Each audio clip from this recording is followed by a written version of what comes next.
দৃশ্যমান আলো বা ভিজিবল লাইট তড়িৎ চৌম্বকীয় বর্ণালীর সেই অংশ যা মানুষের চোখে দৃশ্যমান তরঙ্গদৈর্ঘ্যের সীমার তড়িৎ চৌম্বকীয় বিকিরণকে দৃশ্যমান আলো বলে।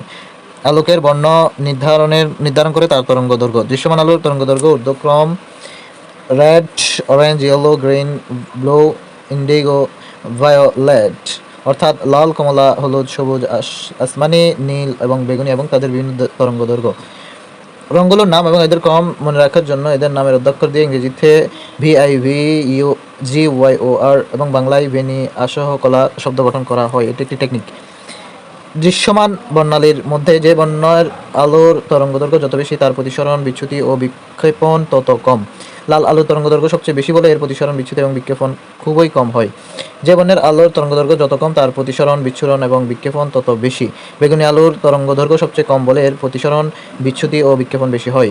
আলোক বর্ণ লাল, তার তরঙ্গদৈর্ঘ্য সবচেয়ে বেশি এবং প্রতিসরণ, বিচ্যুতি ও বিক্ষেপণ সবচেয়ে কম। বেগুনি রশ্মির তরঙ্গদৈর্ঘ্য কম, তাই এর প্রতিসরণ, বিচ্যুতি, বিক্ষেপণ সবচেয়ে বেশি। সড়কে বিপদ সংকেতে সবসময় লাল আলো ব্যবহার করা হয়, অর্থাৎ লাল আলোর তরঙ্গদৈর্ঘ্য সবচেয়ে বেশি আর তরঙ্গদৈর্ঘ্য বেশি হওয়ায় লাল আলো সবচেয়ে কম বিক্ষিপ্ত হয়, ফলে অন্যান্য রঙের আলোর চেয়ে লাল আলো স্থিরভাবে অবলোকন করা যায় এবং দূর থেকে সহজেই দৃষ্টিগোচর হয়। এই আলো থেকে স্পষ্ট লেখার সুবিধার জন্য সড়কে বিপদ সংকেত সবসময় লাল আলো ব্যবহার করা হয়। সূর্যোদয় ও সূর্যাস্তের সময় দিগন্ত রেখায় আকাশের রং লাল দেখায়। আলো বিক্ষেপণের জন্য সূর্যাস্ত এবং সূর্যোদয় সময় আকাশের খানিকটা অংশ গাঢ় লাল দেখায়। সূর্যোদয় ও সূর্যাস্তের সময় সূর্য প্রায় দিগন্ত রেখার কাছাকাছি থাকে এবং সূর্যালোক পৃথিবীতে পৌঁছাতে বায়ুমণ্ডলের পুরো স্তর ভেদ করতে হয়।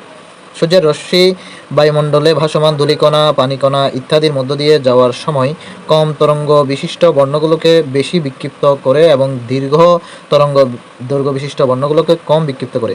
যেহেতু লাল আলোর তরঙ্গদৈর্ঘ্য বেশি হওয়ায় সবচেয়ে কম বিক্ষিপ্ত হয়, তাই সূর্যোদয় এবং সূর্যাস্তের সময় আমরা দিগন্তরেখায় আকাশের রং লাল দেখি। লেজার, LASER, লেজারের রূপ বা পূর্ণরূপ হচ্ছে light amplification by stimulated emission of radiation, যার অর্থ হলো বিকিরণের উদ্দীপিত নিঃসরণ দ্বারা আলোর বিবর্ধন।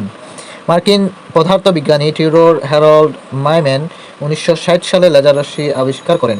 সাধারণ আলোয় বিভিন্ন মাপের তরঙ্গ থাকে। একই বর্ণের আলোয় একই মাপের তরঙ্গ থাকলেও তারা বিভিন্ন তলে চলে, কিন্তু লেজারের সব তরঙ্গ একই মাপের এবং তারা চলে একই তলে, অর্থাৎ লেজার রশ্মি সংযুক্ত। লেজার রশ্মি উৎপাদন, আলোর উৎস থেকে আলো নিঃসৃত হয়ে কোনো ধাতব বস্তুর উপর পড়লে ধাতুর পরমাণু আলোর ফোটন শোষণ করে একটি পরমাণুর ভূমি স্তর থেকে উত্তেজিত স্তরে গমন করে। উত্তেজিত অবস্থায় থাকাকালে এটি যেই শক্তির ফোটন নিঃসৃত করত, সেই শক্তিসম্পন্ন ফোটন যদি উত্তেজিত ইলেকট্রনের উপর আপতিত হলে এটি নিম্ন স্তরে ফিরে আসে এবং নিঃসৃত ফোটন ও আপতিত ফোটন মিলে দুটি ফোটন নির্গত হয়। একে উদ্দীপ্ত নিঃসরণ বা লেজার বলে। লেজার রশ্মির ব্যবহার, পরীক্ষাগারে লেজার রশ্মির সাহায্যে আলোর বিভিন্ন বৈশিষ্ট্য প্রমাণ করা যায়। চিকিৎসা ক্ষেত্রে সূক্ষ্ম অস্ত্রোপচারে লেজার রশ্মি ব্যবহৃত হয়। চক্ষু, দন্ত, চর্মরোগ চিকিৎসায় লেজার রশ্মি ব্যবহার করা হয়। পানি দ্বারা লেজার রশ্মি শোষিত হয় না, তাই পানি